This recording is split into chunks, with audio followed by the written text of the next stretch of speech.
Halo, Assalamualaikum warahmatullahi wabarakatuh. Perkenalkan, nama saya Bunda Meti Lestari.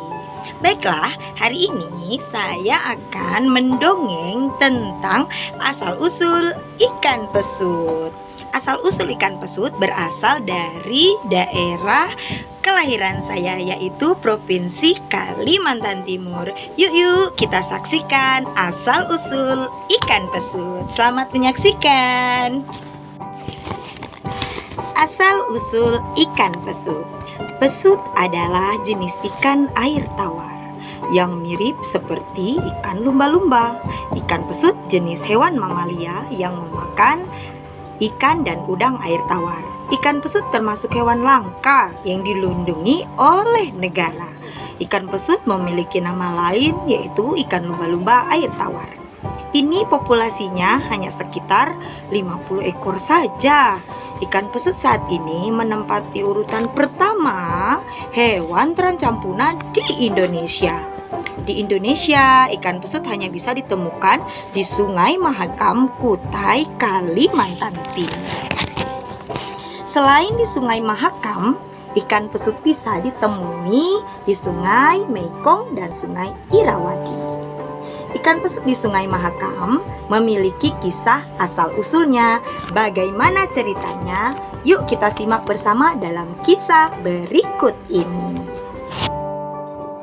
Pada zaman dahulu kala, hiduplah seorang ayah yang tinggal di sebuah desa kecil di Muara Muntai, Kalimantan Timur. Ayah tersebut tinggal bersama dua anaknya, sedangkan istrinya sudah lama meninggal karena sakit. Ayah adalah sosok bapak yang bertanggung jawab. Setiap hari dia pergi ke hutan mencari kayu bakar dan menjualnya ke pasar. Selain bekerja mencari nafkah, ayah juga harus memasak untuk kedua anak-anaknya yang kecil-kecil. Ayah itu juga melakukan semuanya sendiri. Pekerjaan di rumah termasuk menyapu dan mencuci pakaian, bekerja mencari nafkah sekaligus mengerjakan pekerjaan-pekerjaan rumah. Kemudian semua pekerjaan tersebut membuat ayah merasa kelelahan. Kemudian ayah berpikir agar ada yang membantu ayah untuk mengurus rumah dan anak-anak ayah. Kemudian ayah memutuskan untuk menikah lagi dengan seorang perempuan yang dipilih oleh ayah. Perempuan itu yang sangat baik hati adalah Ibu Tiri. Ibu Tiri ayah awalnya sangat menyayangi anak-anak. Setiap hari Ibu Tiri memasak makanan untuk anak-anak ayah. Anak-anak ayah sangat terlihat bahagia dengan kehadiran Ibu Tiri mereka. Dengan adanya ibu bagi anak-anak ayah, ayah dapat mencari kayu bakar semakin jauh ke hutan. Ayah tidak merasa khawatir dengan anak-anaknya. Kadang-kadang ayah bisa bermalam di hutan karena sudah terlalu jauh masuk ke hutan. Ayah bekerja semakin keras untuk menafkahi keluarganya. Namun tanpa sepengetahuan ayah, istrinya memperlakukan anak-anaknya dengan tidak baik. Bahkan ibu tiri mereka menyuruh mereka dengan pekerjaan-pekerjaan berat. Dasar anak pemalas, taunya cuma makan, tidur. Cepat ambil air di sungai, kata ibu kepada anak-anaknya. Anak-anak tersebut dengan rasa takut mengambil air di sungai. Namun banyak air yang tumpah karena mereka masih kecil, sehingga tidak begitu kuat membawa air. Sesampai di rumah Ibu Tiri, sangat marah karena air yang dibawa sangat sedikit. Aduh, kenapa kalian membawa air ini sangat sedikit, Ampun ibu, ampun, kami tidak kuat membawa air ini ibu, sehingga banyak yang tumpah. Dasar kalian pemalas, jangan banyak alasan, kata ibu mereka kepada kakak dan adik itu. Terdengar suara plak plak plak. Aduh sakit ibu, aduh ampun ibu, ampun. Kekejaman Ibu Tiri terhadap anak-anak terus berlanjut. Suatu hari, Ibu Tiri menyuruh anak-anak mencari kayu bakar ke hutan. "Heh, sini kalian sekarang. Kalian sekarang harus pergi ke hutan, cari kayu bakar yang banyak. Ingat," Bill marah-marah kepada anak-anak itu. Anak-anak masuk ke dalam hutan sambil ketakutan. Tidak hanya takut, tapi mereka juga takut masuk ke hutan. Mereka mengumpulkan ranting-ranting kering yang mereka temui. Anak-anak masuk ke dalam hutan semakin dalam dan semakin dalam. Suasana menjadi remang-remang karena lebatnya hutan menghambat cahaya matahari, terhalang oleh daun-daun pohon yang sangat tinggi. "Kakak, aku lapar. Perutku sakit, Kak. Sejak tadi pagi aku belum makan." "Sabar dulu ya, Dek. Semoga kita bisa menemukan pohon buah-buahan ya, Dek." Anak-anak yang sudah kelelahan dan kelaparan tersebut akhirnya bertemu sebuah sungai kecil. "Wah, lihat Dek, banyak pisang yang matang. Wah, ye, akhirnya kita bisa makan, Kak. Yeay!" Anak-anak yang sudah kelaparan itu pun makan buah pisang dengan lahapnya. Tidak terasa hari sudah mulai gelap. Padahal kayu yang mereka dapatkan masih sangat sedikit. "Dek, hari mulai gelap. Kayu yang kita dapatkan juga sangat sedikit. Bagaimana kalau kita bermalam di sini aja ya, Dek? Kalau kita pulang nanti dimarahin ibu." Akhirnya mereka tidur di dalam hutan karena takut dimarahi oleh ibu tiri mereka. Setelah pagi tiba, mereka pun melanjutkan mencari kayu bakar. Setelah kayu bakar dikumpulkan cukup banyak, mereka pun pulang ke rumah. Mereka berjalan sambil menggendong kayu bakar yang sangat berat untuk ukuran mereka yang sangat kecil. Mereka sampai di rumah dengan sangat kelelahan.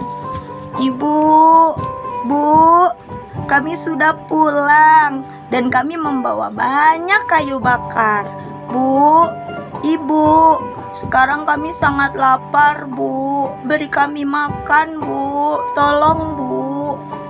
Tidak ada jawaban dari panggilan mereka. "Bu, Ibu." Mereka terus memanggil ibu mereka. Kakak dan adik pun masuk ke dapur, namun tidak ada seorang pun yang mendengarnya. "Kakak, aku lapar." "Sabarlah dulu, Dek. Coba lihat di dalam kuali itu ada ketan hitam yang masih panas. Kita tunggu ibu ya, Dek, baru kita minta ketan panas tersebut." "Kakak, lapar. Ayo kita ambil aja sekarang. Tidak usah nunggu ibu yang datang ya, Kak. Lapar nih, Kak." Setelah menunggu ibu tiri mereka yang tidak kunjung datang, anak-anak pun langsung memakan ketan panas dari dalam kuali. Karena rasa lapar yang sangat amat teramat, mereka tidak merasakan panas ketan yang baru saja matang dari kuali tersebut. Akhirnya, satu kuali ketan hitam mereka habiskan. Mereka sangat kekenyangan. Ayah dan ibu tirinya tiba-tiba datang. Mereka terkejut melihat anak-anak memakan semua nasi ketan sampai tidak tersisa. "Heh, Kakanda, coba lihat anak-anakmu ini bermain sampai tidak pulang dan tiba-tiba saat datang menghabiskan makanan. Memang." Mendengar perkataan istrinya, ayah percaya begitu saja dan langsung memarahi anak-anaknya. "Kalian memang anak-anak yang nakal, suka bermain hingga petang, berhari-hari. Sekarang kalian datang, pulang, makan, dan habiskan semua makanan yang di dapur." Percaya begitu saja dengan ibu tirinya dan terus memarahi anak-anaknya. "Kalian ini memang anak-anak yang tidak tahu diri, makan dengan sangat rakus. Kalian ini sebenarnya anak manusia atau anak ikan?" Terdengarlah bunyi petir. Prang! Setelah terdengar bunyi petir, tiba-tiba anak-anak merasa kepanasan. Ayah dan ibu sangat terkejut.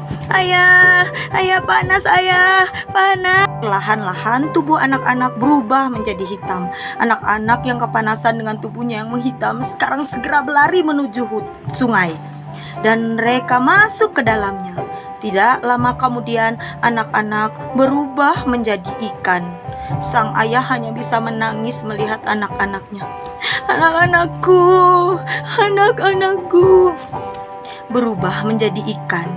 Anak-anak yang menjadi ikan terlihat sangat sedih. Setelah itu anak-anak itu menoleh kepada ayahnya seolah-olah mengucapkan selamat tinggal. 2 ekor ikan berwarna hitam tersebut kemudian berenang ke tengah sungai Mahakam dan tidak pernah terlihat lagi sampai sekarang. 2 anak kecil tersebut sekarang telah menjadi ikan yang menghuni sungai Mahakam. Orang-orang di Kutai menyebut ikan tersebut dengan nama ikan pasut atau ikan pesut. Sedangkan masyarakat di pedalaman sungai Mahakam menyebut ikan tersebut dengan nama ikan bawoy. Nah, selesai. Dari legenda ini kita dapat mengambil pelajaran bahwa menjadi orang tua haruslah berhati-hati dalam mengucap kepada anak-anak agar tidak menyesal kemudian. Karena ingat, ucapan adalah doa. Sekian dongeng asal-usul ikan pesut dari Kalimantan Timur.